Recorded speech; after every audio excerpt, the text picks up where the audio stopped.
Hello, today we're going to be talking about the cardiovascular system. So this is a closed system, meaning the blood is never escaping unless you have something wrong, right? It's a closed system of the heart and the blood vessels where the blood is constantly circulating.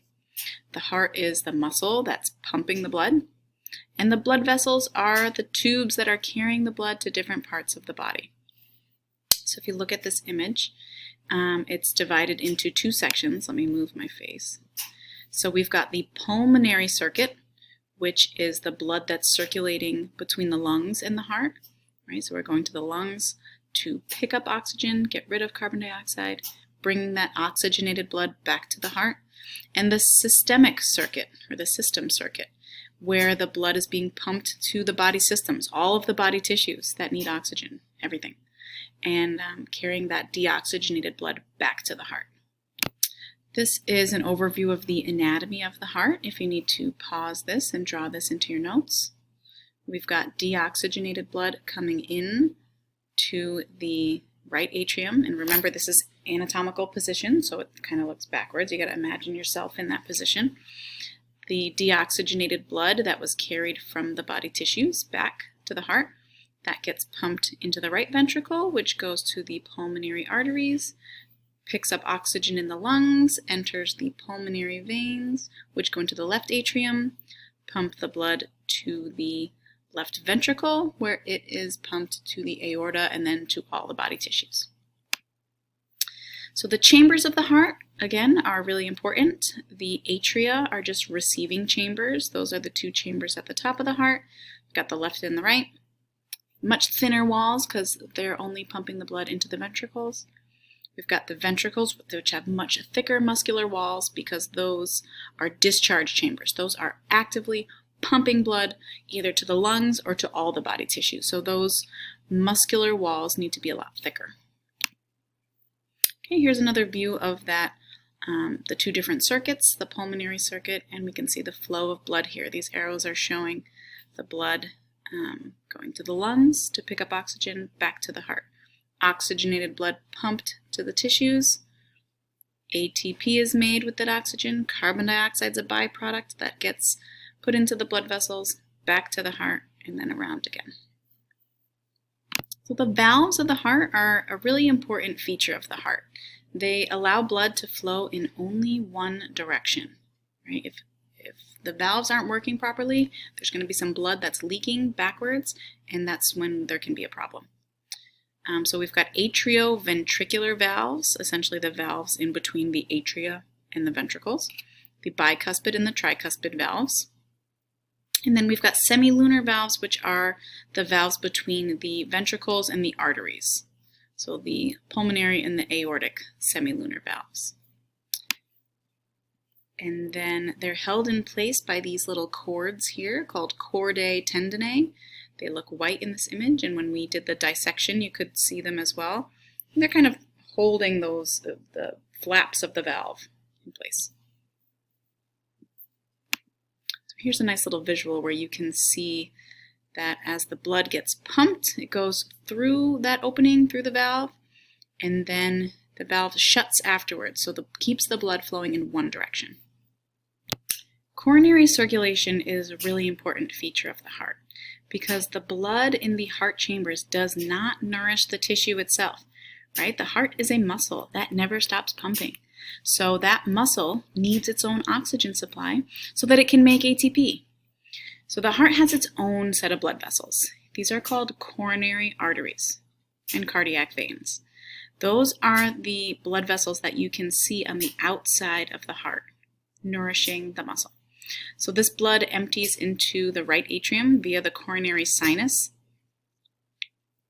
which is seen back here. I think I've got another image here that is a little bit better. So we can see, maybe this isn't showing the sinus, but we can see the blood vessels here. These are the coronary arteries that are nourishing all of that heart tissue. And if there was a blockage in one of these, that's when we would get a heart attack. Blockage to the actual heart muscle. Here's another really awesome image of how many blood vessels there really are that are supplying blood to that heart muscle. And then this would be the coronary sinus here, where the blood is congregating before. The heart actually has its own conduction system, meaning that the brain doesn't tell the heart when to beat. It has its own little nerve system of its own that tells the heart when to contract, which is our pacemaker. All right, so the heart muscle cells contract without nerve impulses in a regular, continuous way, and they're told to do this by this pacemaker.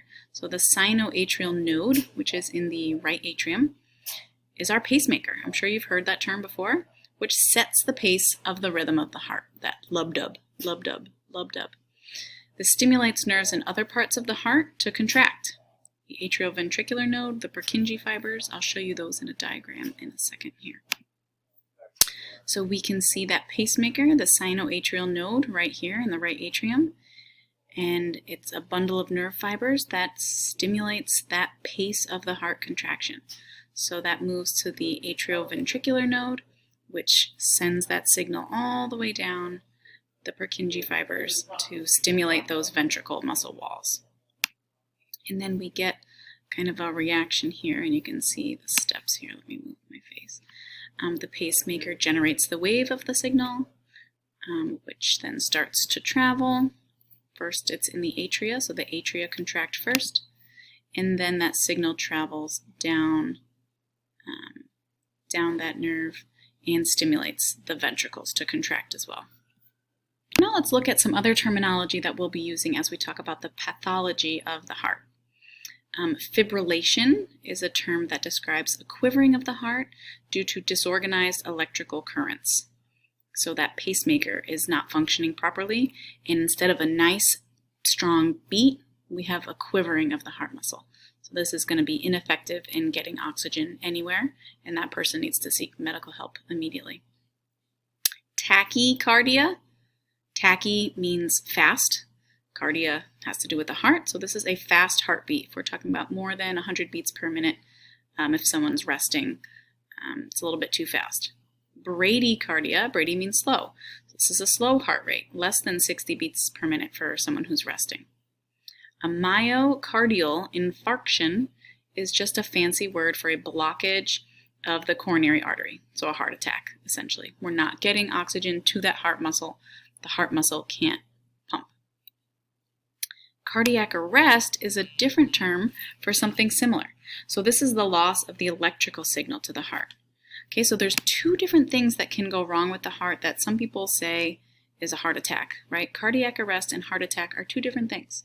Cardiac arrest is referring to the electrical signals. The heart stops beating because the electricity of the heart stops working. Heart attack, or myocardial infarction, sometimes just called MI, is a blockage of the arteries. Okay, so two very different things that can happen. Okay, we talked a little bit about this when we talked about blood pressure, but the cardiac cycle has two different components here. The atria contract simultaneously, so both at the same time. When the atria relax, the ventricles contract. Okay, so systole is the contraction, or the top number of your blood pressure. Diastole is that relaxation, the bottom number of blood pressure. Now let's think about blood vessels. What blood vessels have you heard of? Do you know the difference between those blood vessels? What do you think the function is? I'll move myself over here. So arteries, if you think artery means away. So these are the large blood vessels that are carrying blood away from the heart.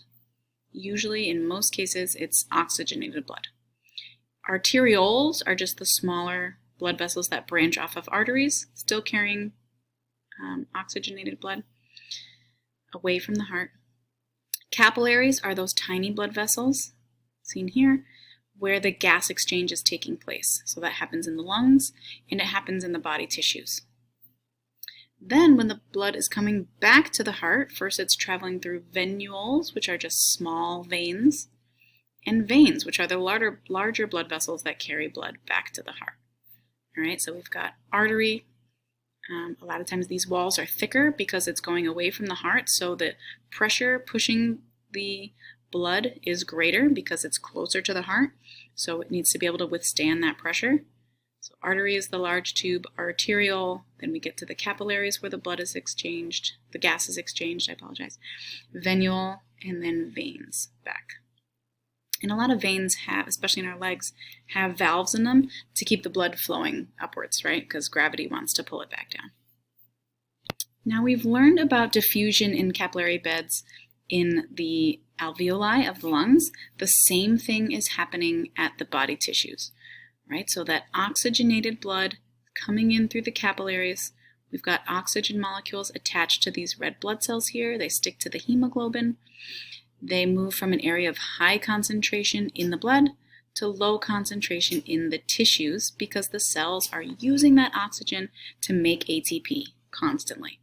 So the cells are drawing in that oxygen, diffuses through the membranes, and then once they finish cellular respiration, they make carbon dioxide as a waste product. That carbon dioxide diffuses in the opposite direction. So we go from a high concentration in the tissue to a low concentration in the blood, and that blood is transported through veins back to the heart. Okay, so it's just simple diffusion that's happening here again at the tissue level. So if you wanted to see under the microscope, I have a transection here where you can actually see the artery walls. This is an artery here, and the walls of the artery are so much thicker than the walls of this little vein here, right? Because the artery withstands a high amount of pressure of blood that's coming directly from that heart. So that pump is pushing it really hard to get to all those body tissues far away, right, in our toes, in our fingertips. So it needs to be able to withstand a lot of pressure. Whereas these veins are much thinner walls because it's low pressure, right? That blood is just kind of gently getting pushed back to the heart.